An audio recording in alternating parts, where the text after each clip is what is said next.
What does transparency bring to relationships? We have worked with organizations where the world is wide open, as well as those who are all veils and secrecy. Today we want to share some thoughts on the benefits transparency can bring to the table.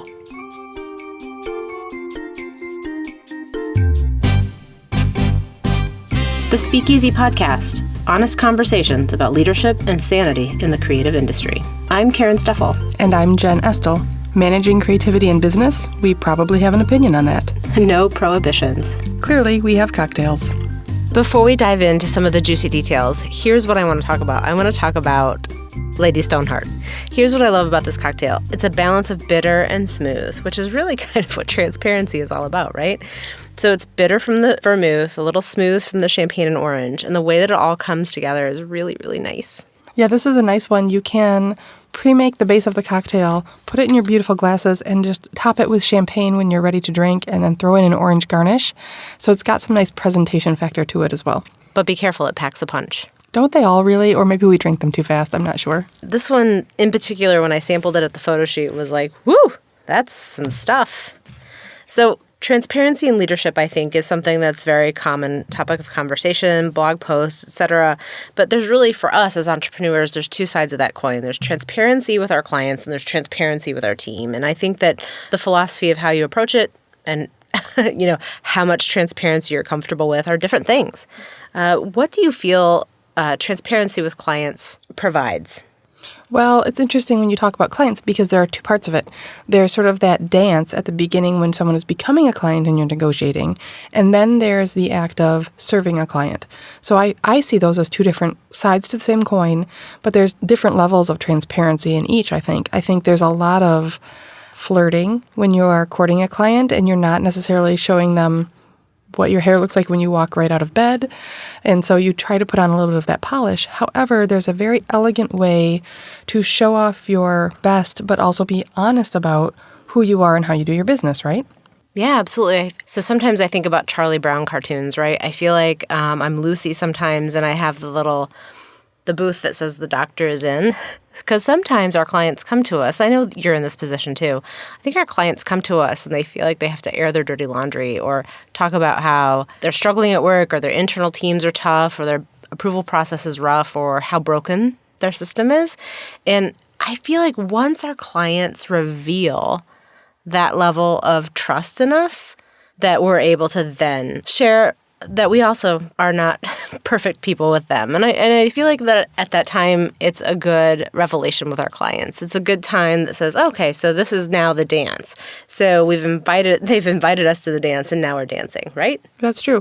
So you're sort of saying transparency with a client comes in layers and the client needs to maybe be in the lead for how that should feel. I do take my clients' lead often to see kind of where we are in their comfort zone. I'm very comfortable being transparent. I have a hard time being anything but me. My dad used to call me the what you see is what you get girl. I see London, I see France. That's Karen. A bit like that. So I'm very comfortable being all out there and real. And I realize that that's not comfortable for everybody. And so I often take cues from the other side of the table. But I do feel like once our clients have that moment, that little true confessions moment, that's our opportunity to make them feel comfortable with that share. Sure. I would imagine nearly every organization has its dysfunctional side. And we're all trying to improve that dysfunctional side. It's not bad. It doesn't make anybody a bad organization. We're always looking for something that we should be improving. And if you can share that with a client and they can share that with you, it feels good, right? I find my transparency comes in the oversharing category. So, for example, we have some clients for whom we have to do a monthly report of where our hours went, and we had a client who called us and said, "You're being way too detail-oriented. Just chill that out, will ya?"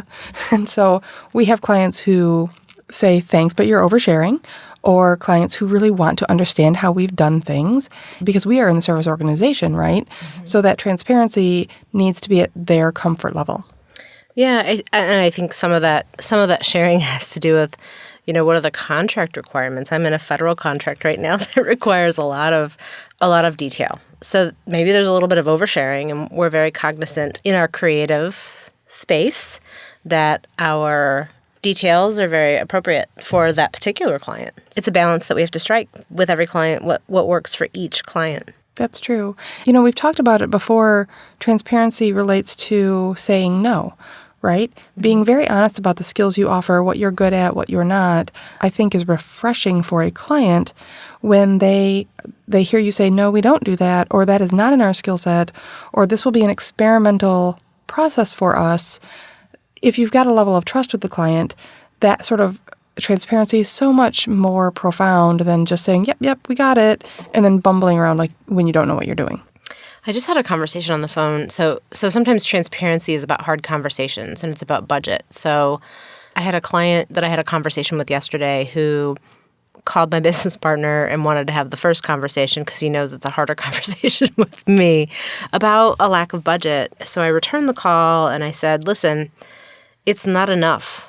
Like the budget isn't there for us to justify us engaging, and we'll take the back half of the project, but the front half of the project doesn't work for us. And then he hemmed and hawed, and I could tell he really wanted us engaged. And I just said, here's the deal. The specific situation you're in sets a precedent that I don't want to engage in. That's a boundary line I have to draw. And it was interesting because he hadn't thought that he was himself setting a precedent for his client. And it ended up redirecting a conversation and creating more funding and having kind of everybody win with just the smallest shift. It's those types of things where I was unattached to it, but I just kind of said, listen, it doesn't work for me. It's funny that you have that conversation from yesterday, because just yesterday and today we had a very difficult conversation with a client having to let them go. And it's a client we have very much enjoyed for 3 or 4 years. And we helped them build their brand, and we've helped for a long time. But at this point in the relationship, they don't need as many things produced. They don't need as much from us. And we are not as great at that intermittent trickle. We're very good when we're strategically helping someone grow. So we had to make the decision that it was time to part ways. And we had to be very open with that conversation to say, we understand where you are and why your budgets have reduced or the workload has reduced, but we do our best work when we're over here. And since those don't align anymore, we are probably not the best fit. We also think you can get a better value if you go this way or work with that type of vendor. And so we had to be really honest about where our value lies as well, and when it makes sense for us to do the work and when it doesn't. It's funny that we both had a similar conversation that went very different ways. But I feel quite good about where mine went too, because it was an intentional decision. Well, and I think either way, the transparent communication that we had, both kind of almost simultaneously maybe, both created trust, right? Sure. I'm sure that as a goodbye or talk to you later, that client thought, gosh, I could have just continued paying them for work that they weren't sure they were ready to give me, or work that wasn't valuable to them, which we all know. If you do the work that isn't the right fit for you, it's just not the right fit for you, and you're going to get substandard, investment or return on investment. But I also feel like the same is true internally with our teams, right? That's true. I feel like, as I've already stated, what you see is what you get with me, and so sometimes you get more information than maybe you want. But I've always been a really firm believer of just being straight with people that I work with. And so whether that's in times of, great celebration and triumph, or whether that's in times of, struggle or frustration, I think appropriate transparency is the best way to be as a leader. It's certainly won me a lot of battles. How do you feel about that? And has transparency ever gotten in the way internally? There are a couple of questions that you have there, and so I kind of want to unpack them one by one. And the first one, how do I feel about transparency in the workplace? I think it's, especially in a small business, it's very important, because when you have a small team or a small department, trust is such a significant factor. And if people don't trust you, the work isn't going to be great, your daily experience isn't going to be great, and transparency, I think, builds trust. Mm-hmm. So for an employee situation, that's very important. I think we also have a role as mentors, which means growing our staff and giving them our knowledge, and you have to do that in a transparent way. Whenever I have a staff member who comes and asks me, why do we do it this way, or why did you make that decision, it's one of my favorite conversations, because I get to explain the details. And I had a great experience with this. It's also a great sign that they're engaged. Yeah. I had an employee ask me the other day some weird details about how we keep time and track budgets. And it was a kind of specific question, and I was very excited that she cared enough to ask. And I'm more than happy to dive in and explain all the intricacies of it. So I feel like transparency is very, very useful. On a higher level, you need to be very clear and transparent about where your organization is going and what your vision and your hopes for the future are, so that your people understand that they are aligned and they're in a place that they will thrive, right? So that's important. However, I have had an experience in doing an exit interview. And during our exit interview, it was a great employee, and she said, there's a little too much sharing. Sometimes we don't want to know if you're unsure, and sometimes we don't want to know if you are charting your territory. We want to have confidence that you've got it. So that was eye-opening for me.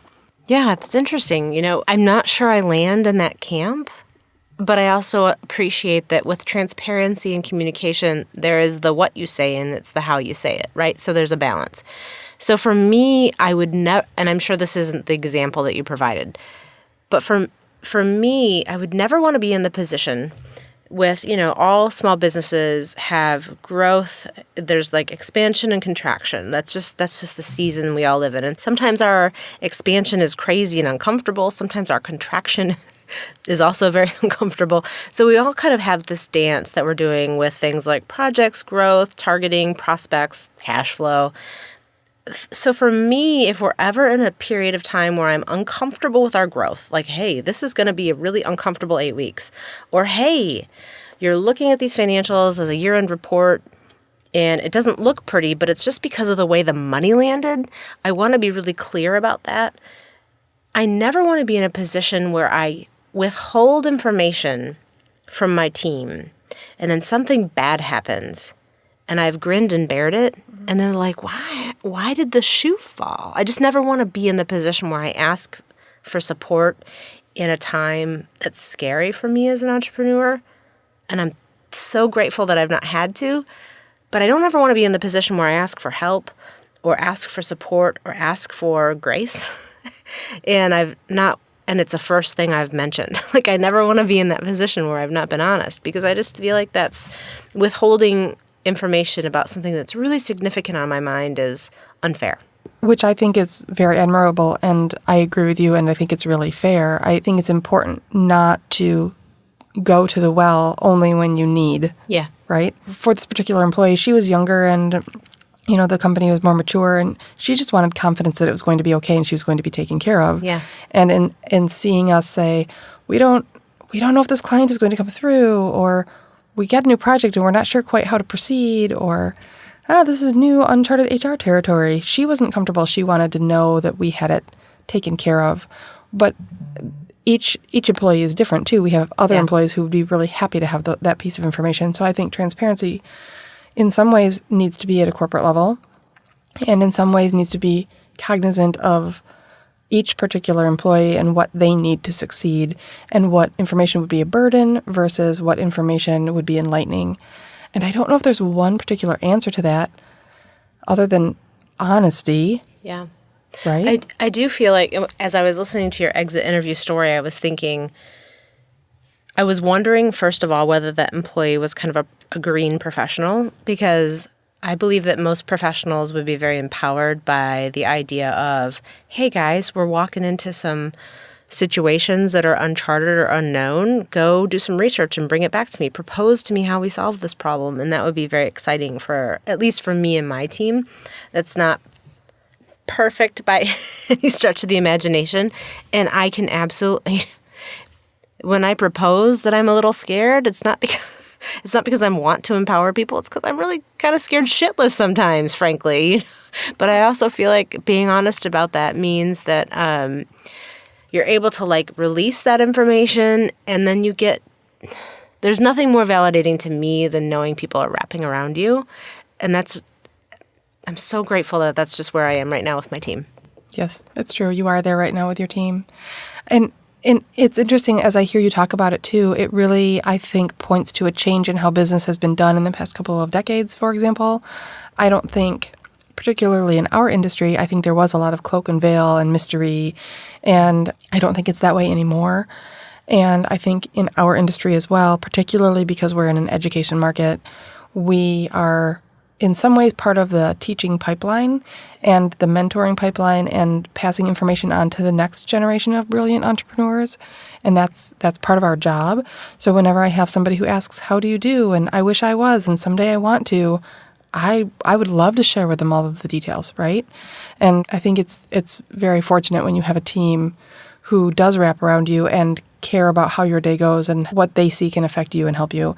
And the great thing about asking for that help is perhaps someone on your team has a better idea than you and has a great solution. And especially in creative services, I think that that's absolutely possible. There's absolutely that possibility at the table. The other thing that I think as a leader that I think is important to maybe throw out there is that a mentor once told me that whenever you leave a blank that's unfilled, people are going to fill it for you. So if you don't fill the space with information, your team is going to fill the blank for you, and it's not likely going to be in your favor. So if you're leaving a question mark somewhere, whether it's about projects or the status of a client, or if there's ever a question mark for people, they're not going to fill it in your favor probably. So you may as well just fill it with the truth and be clear about what's happening. So if they see cues from you, whether it's verbal or nonverbal, about stress or anxiety or whatever it is, they're going to assume the worst. I think that's just human nature.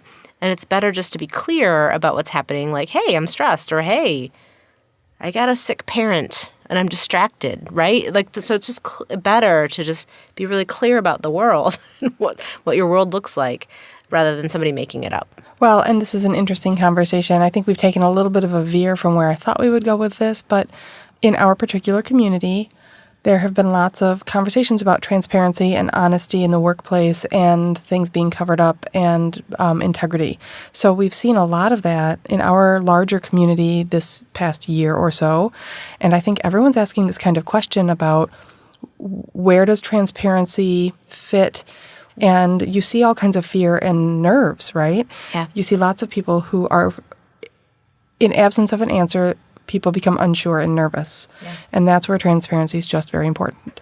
I think at the end of the day, even in the worst of times, people respect you more when you're honest. And shutting up and faking it means that, at least especially for me, I'm pretty bad at faking it. But because then I give all sorts of cues that I'm faking it. But I think it allows mistrust to step in. So whether that's with your team or with your clients, I just feel like I'd rather say, I don't know how to do that, but I'll figure it out for you. I'll come to you with a solution, whether that's inside or outside your teams.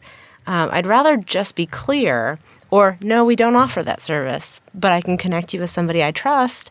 I think that overall, that kind of level of honesty engenders so much more trust and value. Because gosh, at the end of the day, we're all just people trying to make it, right? We're all just trying to make it to the end of the day, really. Right. Or whatever the end game is, the end of the day, the end of the week, the end of the month, the end of the school year, or to your next business goal. It's all the same thing, really. Do you think, though, our point of view on this comes from the fact that we live in a place where there's not tons of office politics?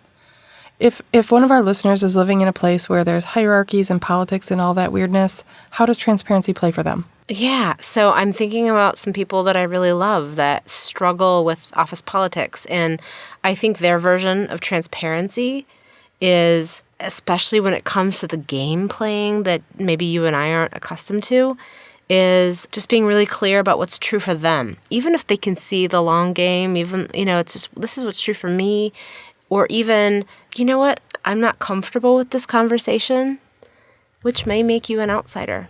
But you got to honor what's right for you and your gut. That's true. I got a very good piece of advice recently about taking the time in your head to divorce what is true from what is conjecture, and understanding what is true and what is a fact and what can I share clearly and with no self-worry versus what is conjecture, which can get you on a very slippery slope. Yeah. So taking that moment to say, these are the facts as I know them, good, bad, or ugly, fantastic or confusing. These are clear and obvious facts that I want to share with everyone on my team. The line is where conjecture happens. And I think everybody can find their own compass for where that is right, or in their own industry where that is right. But I thought that was such good advice. I have a feeling I know who gave you that advice and what that's related to. But I think that that's amazing advice regardless of the circumstance. It's true whether you're a high school kid, True. right? Dealing with whatever happened during the day, or you're a college student trying to navigate whatever's next professionally, or, somebody who's mid-career like us. That's funny that you say that, because I always have conversations with my child's high school counselor saying, here's what I know and here's what is hearsay. Do with it what you will. Because the conversations coming out of teenagers are complicated, and sometimes those need to be shared with the school. And there are things that you know, and there are things that are hearsay. And so it's a good measuring stick. It is a good measuring stick. And my mother used to say, what is true and what's true for you? Ooh, that's a good one. Right? It's like your experience is reality, and it sometimes isn't true. Right? Right. That was always very frustrating for me, but in hindsight, I really appreciate it. Well, my experience of this drink is delicious. Would that be your experience of this drink? It's amazing, and I approach this drink with caution. It's absolutely a sipping drink for me. We've served it in these beautiful little cup glasses, these sweet little coupe things, and I could slug that down in an instant, but I've been known to do that. So I find it dangerous as well. But I love Lady Stoneheart. It just makes you feel very confident. It's very Game of Thrones, I feel. So Karen, if people have transparency questions or observations or bright ideas for us, where should they find us? I think they should reach out to us on any of the social channels at Easy Underground and on our website at thespeakeasypodcast.com. Well, in our next episode, we're doing an about face from Transparency. Yep. We're talking about workplace betrayal. We're not talking about an oops, I made a mistake either. We're talking about learning that someone forgot to pack their ethics that morning. Oh man, what do you do when you discover betrayal or dishonesty in your organization? Really, the cultural cancer that as entrepreneurs we are all intimately aware of. And I get those goosebumps like, oh man, we're having that conversation. That's what's happening next time. So tune in. Thanks, everyone.